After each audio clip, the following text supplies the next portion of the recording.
The New South Wales government will give police the power to confiscate and destroy illegal e-bikes and will further target riders who exceed the speed limit.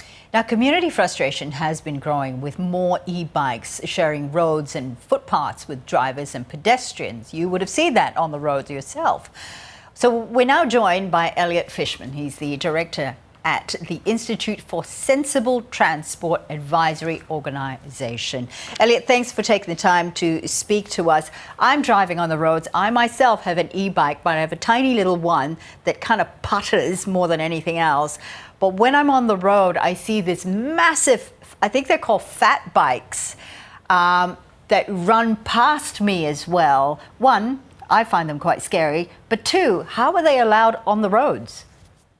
Well, I share your concern, and I've seen those same sort of bikes on the road and have been afraid about what's going to happen next because they're taking great risks. So they're not e-bikes, they're illegal motorcycles, and they often can travel much faster than the legal 25-kilometre-an-hour limit. That's the limit where the electric assist motor needs to cut out if it goes above 25 kilometres an hour. It's very clear that the bikes that are on the footage at the moment are motorcycles, illegal motorcycles ridden by what would seem 16-year-olds. And so there's a real risk there, partly because of the power of the illegal motorcycle and partly because of the age of the people riding them. Exactly. That's a dangerous combination, isn't it? One, the power of the bikes. Two, the fact that these are kids who don't know road rules and don't have a license as well. So the New South Wales government is now,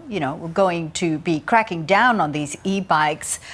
They're going to be seizing these illegal e-bikes and then destroying them. I wonder, are these bikes bought already doctored, or are they doctored after the purchase? Well, it can be either. So I would imagine that there's a fairly decent proportion that were purchased and are illegal right from the very moment they left the shop. And there are others that are so-called chipped.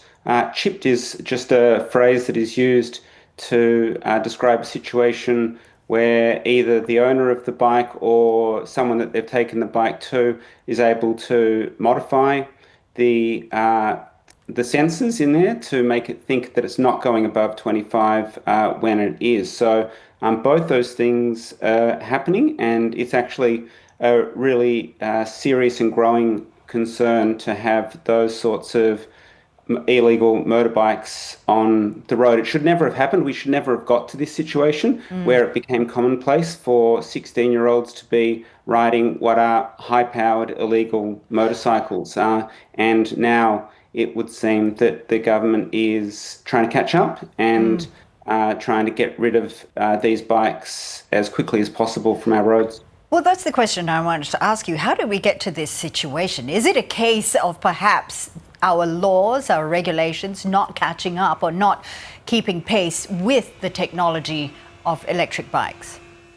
Yeah, look, I think that's right. The technology has improved significantly. So when I say improved, I mean has enabled people to travel much faster and very often on vehicles that look very much like regular bikes. What we're starting to see now, though, is a move towards bikes that really do look a lot like electric motorcycles, because that is indeed what they are. In addition to the speed of the change in technology, there was also a move by the Commonwealth Government under Scott Morrison's Prime Ministership where they made it much easier to import bikes that did not meet the standard that Australia had signed up to, which is essentially the European standard. We've seen that recently be reintroduced, and we've also seen that the New South Wales government has taken the step to come back to the European standard. Instead of having 500 watts as the legal limit, it's moved back down to what was originally the case, which was 250 watts, and the speed still at 25 kilometres an hour, which is generally considered around the globe a good balance and a safe balance between convenience to the user, but not exerting undue risk to either the rider or other road users. Elliot, earlier on we talked about this very dangerous combination of a powerful e-bike and you've got, you know, a young unlicensed rider on these bikes as well. I wonder if or when, and we have seen some of these incidences of these young riders being involved in crashes, in accidents as well, because they're unlicensed and I'm presuming uninsured, who takes responsibility for those crashes? Yeah, look, that's a really good question, one that I don't have a great answer to. But it is the case that these illegal motorcycles that are being ridden by 16-year-olds do exert a higher risk. And we've seen an uptick in hospital-reported crashes. We still don't collect great data on crashes involving people on e-assisted two-wheeled devices, whether one wants to classify them as e-bikes or e-motorbikes.